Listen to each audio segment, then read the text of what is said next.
Thank you again. I'm speaking to support this resolution, although in truth, I would have preferred that it never needed to be lodged in the first place.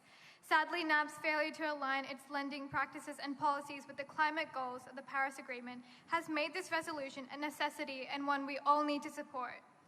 For any shareholders in this room who may be unfamiliar with the substance of the resolutions, they request NAB disclose targets for the reduction of exposure to the fossil fuel sector in line with the goals of the Paris Agreement. Principally, there are two reasons why this resolution should be supported by investors.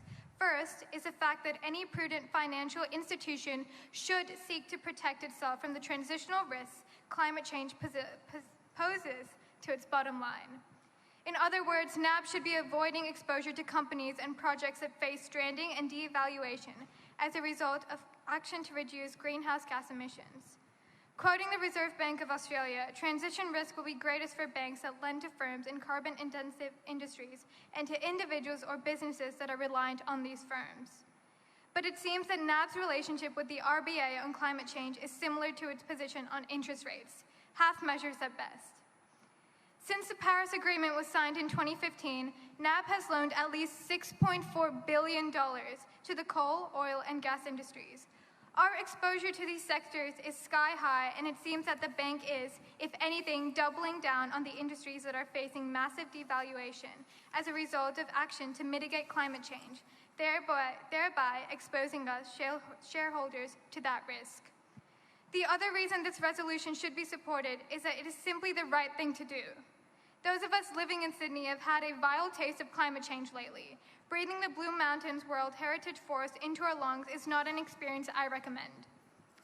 Nor is the devastation caused around Australia from the bushfires that have ravaged thousands of homes and families before summer ever began, or the record-breaking heat that is passing across southeastern Australia as we speak, or the rapidly declining Great Barrier Reef. We don't need any more of these. Yet these impacts are only projected to worsen, and we can't even have a conversation about keeping global warming under control while banks like NAB are continuing to finance the industry's expansion.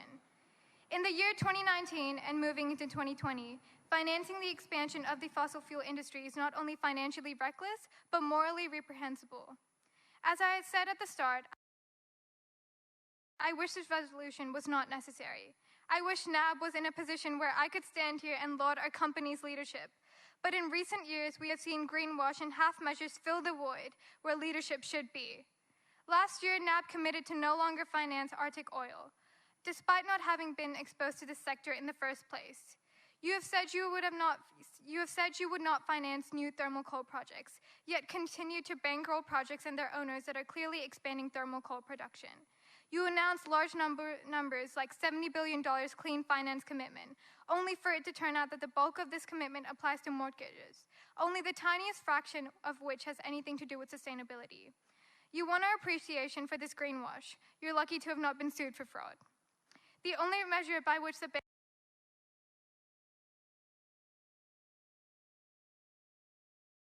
has chosen to set a target for reducing its exposure is the thermal coal mining, and even this target is wholly insufficient. While climate science calls for the phase out of thermal coal by 2030, a call backed by investors worth over $35 trillion, and while Commonwealth Bank and Australia's biggest three insurers commit to being out of thermal coal by 2030 or sooner, NAB has given itself another 5 years to get out of thermal coal, while doing nothing to reduce its exposure to other fossil fuels. That is looking the facts of the matter in the face and choosing failure.